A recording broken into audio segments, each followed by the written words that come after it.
Hi Sumit, in this video we'll be learning how to make the famous cargo pocket. I actually realized that the choice of fabric here didn't really show the beauty of this cargo pocket. But anyways, if you'd like to learn how I make this cargo pocket, you need to see this video to the very end. My name is Veronica Adams Eze. Welcome to Vera Adams YouTube channel. Without wasting time, let's get started.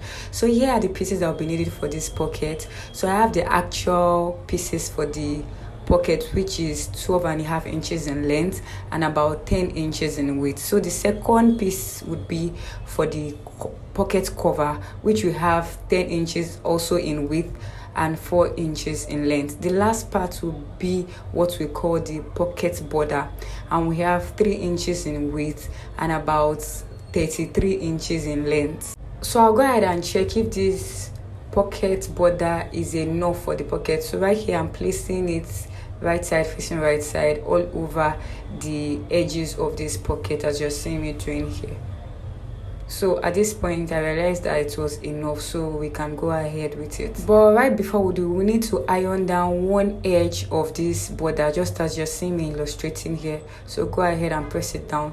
So I've gone ahead to do that, and I'm going to be placing the pocket border and the pocket right side facing right side. The part where I didn't iron down, please note that you can see. So I'm going to go ahead to start stitching down right from one edge. When I get to this edge, I'm going to raise the needle up so that we can turn it, yes, as you are seeing me doing here. So I'll continue sewing down.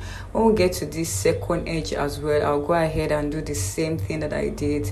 This will actually aid the sewing process. It will make it easier for you to sew. So in case you don't understand what I mean, just watch closely. You need to pay optimum attention to this part so that you get it right. So I'm repeating the same process to this other edge right now. I'm making sure that I'm lifting the needle up, and I'll continue sewing so that we don't have any pleats around that edge. So at this point I am done with this first pocket, and this is what it looks like. So now that this is done, I'm going to move ahead to the second pocket, repeating the same process, right side facing right side. Make sure that the other edge of the border is pressed down with half of an inch. Then you can start sewing just as you're seeing me doing here. Make sure that you don't forget to lift up the needle at the edge so that it will be easy for you to sew that area down. You also repeat the same process for the second edge as well.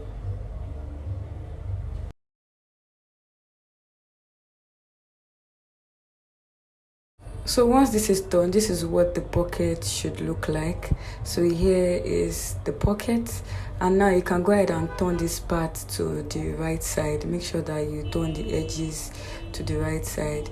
Then you can fold inwards just as you're seeing me doing here. It's best you do it on the wrong side like this. So go ahead and fold inwards just as you're seeing me doing, and give it a good press. Make sure that every part is laying flat as you're seeing here. But before you do that, the upper part has to be indicated. That means you have to go ahead and fold just as you're seeing me doing here, and go ahead and run a stitch over it. So I've gone ahead to press this part down and see how flat it's looking for both pockets. So this upper part, you go ahead and open it up and run a stitch. This would indicate the upper part of the pocket, and this is very important. So once this is done, this is what the pocket will be looking like. So the next thing to do is to bring in our already made trouser. So here I already have the first pocket, the usual side pocket here. I'll go ahead and measure from the waist of this trouser. I'll come down by 13 inches. From that 13 inches, I'll go ahead and bring in the pocket. Make sure that the pocket is aligning at the middle with the center of this already made trouser. So I'll go ahead and use a chalk to sketch out the edges of this already folded pocket. Make sure that your pocket is already folded in before doing this. So this line that we're marking here will be a guide for us to sew in the pockets.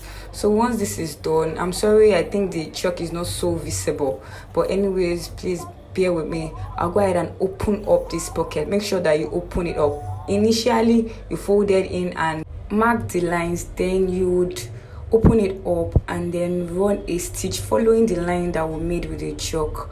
from the side, from one side to the bottom, right to the other side, just as you're seeing me illustrating here. So you start sewing from the right side of the pocket to the bottom of the pocket, then to the left side of the pocket, just as you're seeing me illustrating here.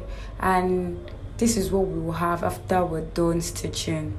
It is very important to ensure that you're following the lines that you made when you folded the pocket in. So this is what it looks like after we're done with sewing.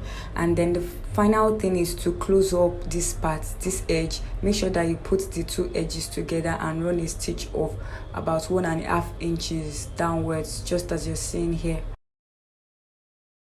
So I've gone ahead to do that, and this is what it looks like. So I'm zooming in so that I can see that I have about 1.5 inches. I sew it downwards to hold the pocket down.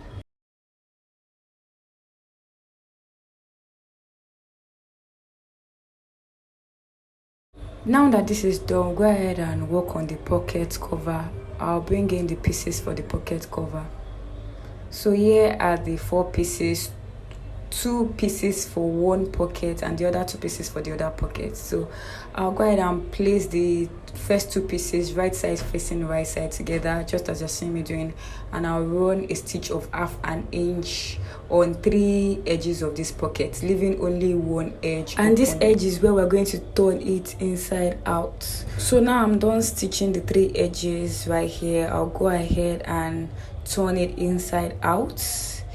But first I made sure to notch around the edge so that it will be easy to turn inside out.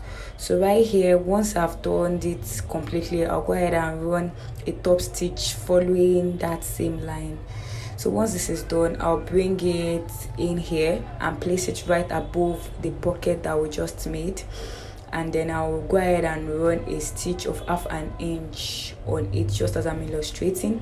Once I'm done with that, I'll go ahead and run a top stitch right over it. And then this brings us to the end of this video. I hope you found it useful. If you did, click on the like button, and I'll see you in my next one. Bye.